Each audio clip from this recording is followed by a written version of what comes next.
Good morning, doctors. Welcome again. Today we are going to discuss about hematology MCQs. Which one of the following is not a feature of paroxysmal nocturnal hemoglobinuria?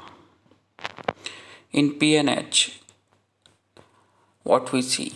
So you have to pause this video and think. In PNH, we see hemolytic anemia, positive hem test, hemoglobinuria, aplastic anemia, but not seen hemarthrosis. Let's discuss.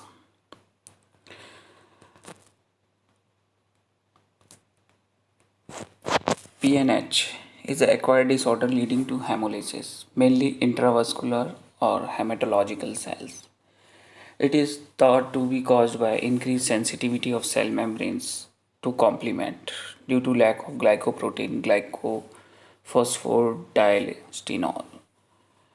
Patients are more prone to venous thrombosis pathophysiology. GPI can be thought of as an anchor which attaches surface proteins to the cell membrane. Complement regulating surface proteins, decay accelerating factor are not properly bound to the cell membrane due to lack of GPI. Thrombosis is thought to be caused by lack of CD59 on platelet membranes, predisposing to platelet aggregation. Hemolytic anemias, red blood cells, white blood cells, platelets, or stem cells may be affected, therefore, pancytopenia may be present. Hemoglobinuria, classically dark colored urine in the morning, although has been shown to occur throughout the day. Example: thrombosis of Budd-Chiari syndrome. Budd-Chiari syndrome is hepatic vein thrombosis. Aplastic anemia may be developed in some patients. Okay. We already discussed this. 45-year-old woman diagnosed with non-Hodgkin lymphoma. She is recovering alcoholic and has been left with significant alcohol-related peripheral neuropathy. Which one of the following chemotherapy agents should be avoided if possible, given her past history? So pause this video, think single best answer. So the single best answer here is vincristine. How to remember vincristine? And so CNS peripheral neuropathy. If vinblastine means blast means myelosuppression. Okay. Cyclophosphamide causes cystic fibrosis. Doxorubicin cardiomyopathies. Let's discuss all. Yeah, I already discussed these. 56-year-old man with metastatic prostate cancer comes to review. He is known to have spinal metastasis, but until now has not had any significant problems with pain control. Unfortunately, he is not getting regular back pain despite taking paracetamols 1 gram QDS 4 times a day. Neurological examination unremarkable. What is most appropriate next step? So the next step here is add naproxen. Add naproxen. Okay. Bone pain often respond well to NSAIDs. Both radio and bisphosphonates have a role in managing bone pain. But these are not first line treatment. The SIGN guidelines do not explicitly state which treatment are first line for bone pain. NSAIDs, bisphosphonates, or radiotherapy. However, applying the principles of the WHO analgesic ladder and also results of Cochrane reviews, the most appropriate first line treatment should be NSAIDs. Okay. These are the chart. Okay, you can read by your own. Pause this table, read, pause this guideline, read. Opioid side effect: nausea, drowsiness, and constipation. Okay, so these are the guidelines. Patient is investigated for leukocytosis. Cytogenetic analysis shows the presence of following translocation: 9:22, Q34, Q11. Which hematological malignancy is most strongly associated with translocation? Translocation 9:22 is Philadelphia chromosome. This is mainly associated with Chronic myeloid leukemia. Okay, yeah. Philadelphia translocations seen around 95% of patients with CML. 25% around in adult acute lymphocytic leukemia cases also have these translocation. Okay. 50-year-old man with a history of ulcerative colitis come for review. 6 years ago, he had an ileostomy formed with has been functioning well until now. Unfortunately, he is currently suffering significant pain around the stoma site. On examination, a deep erythematous ulcer is noted with a ragged edge. The surrounding skin is erythematous and swollen. What is most likely diagnosis? So here the diagnosis is pyoderma gangrenosum. Okay, let's discuss. Pyoderma gangrenosum associated with inflammatory bowel disease may be seen around the stoma site. Treatment is usually immunosuppressants as surgery may worsen the problem.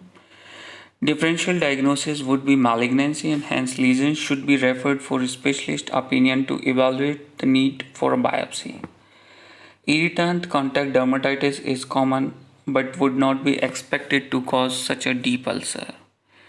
Pyoderma gangrenosum, typically on the lower limbs, initially small red papule, later deep red necrotic ulcer with a violaceous border, may be accompanied systemic symptoms, fever, myalgias. Okay, now which one of the following is least likely to cause warm autoimmune hemolytic anemia? Least likely is mycoplasma. Yes, let's discuss. Sorry.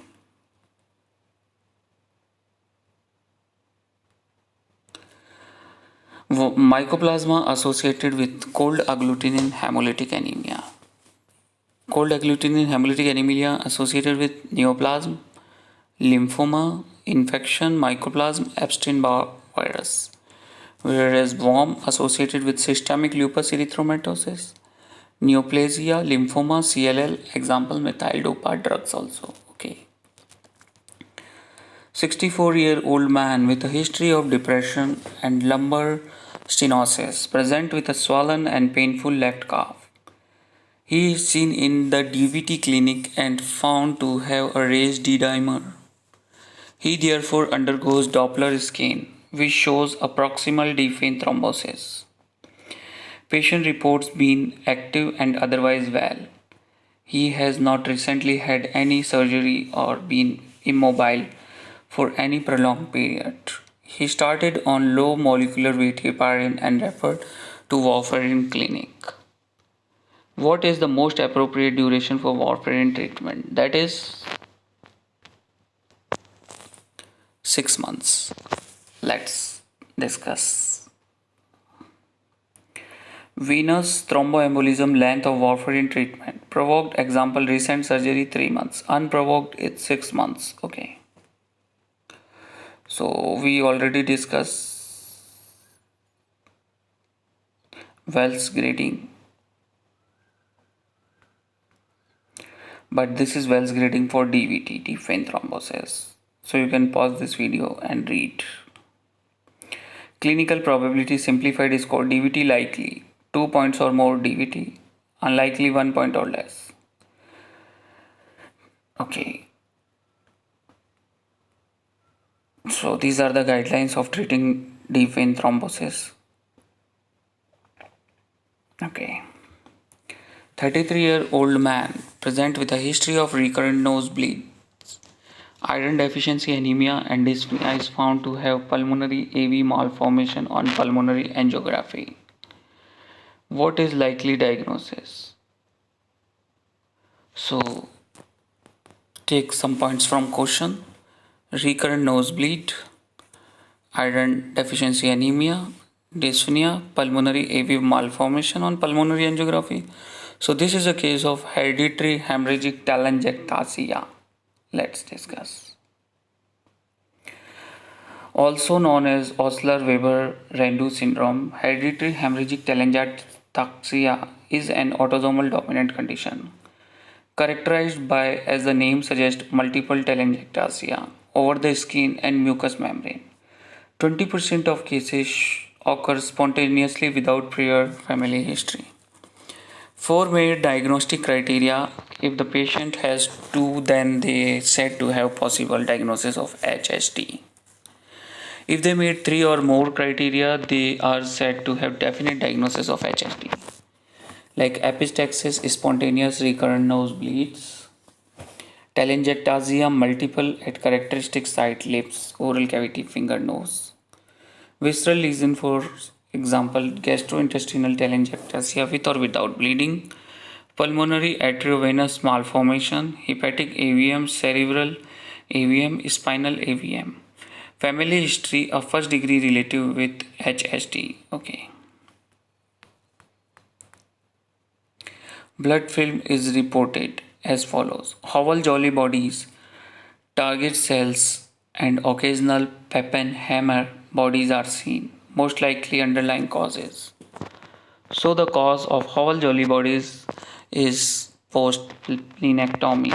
Post-splenectomy. Let's discuss. Blood film typically picture hyposplenism. Example, post-splenectomy, we see target cells, Howell Jolly bodies, Pappenheimer bodies, siderotic granules, acanthocytes. Iron deficiency anemia, we see target cell, pencil, poikilocytes. Combined with B12 folate deficiency, a dimorphic film occurs, mixed microcytic and macrocytic. Myelofibrosis, we see teardrop poikilocytes, intravascular hemolysis, schistocytes, megaloblast anemia, hypersegmented neutrophils. Okay. Repeated question. Yeah. You are asked to review a 60-year-old Greek man with non G6PD deficiency who was admitted with malaria and chest infection. He has developed jaundice and hemolytic anemia after starting some medication this morning. Which of these medications are most likely to have precipitate his crisis? So, the medication which causes his crisis is antimalarial primaquine. Let's discuss. Okay.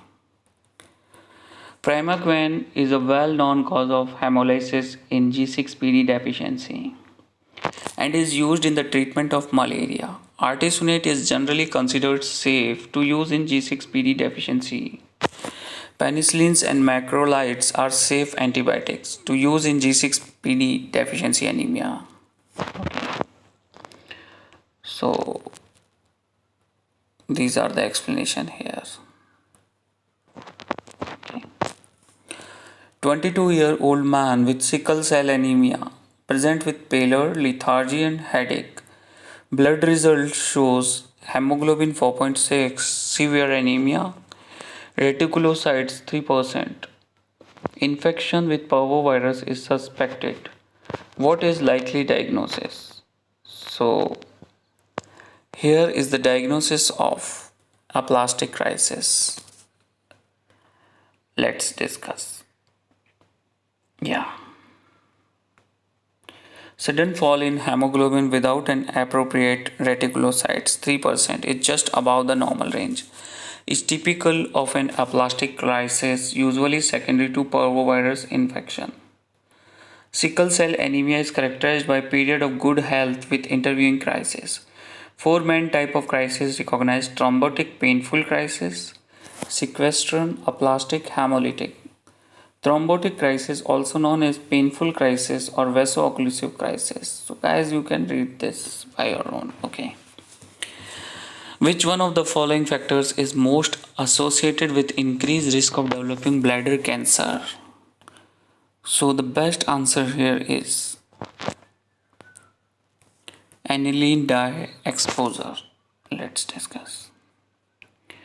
Risk factor for bladder cancer is smoking, exposure of aniline dye in printing and textile industry, rubber manufacture, cyclophosphamide. Risk factor for squamous cell carcinoma bladder cancer is schistosomiasis, BCG, and smoking. Okay. Which one of the following is not a feature of paroxysmal nocturnal hemoglobinuria? Same question hemarthrosis is answer repeatedly asking. Yeah. So guys, I already finished with this MCQs. MCQ 3 till 15 we have discussed in hematology. If you have any queries, any question, you can ask me. And if you like this video, put like on it. And if you have any queries, you can ask me. If you like this video, put like on it. Thank you. Good day. Goodbye. That's all for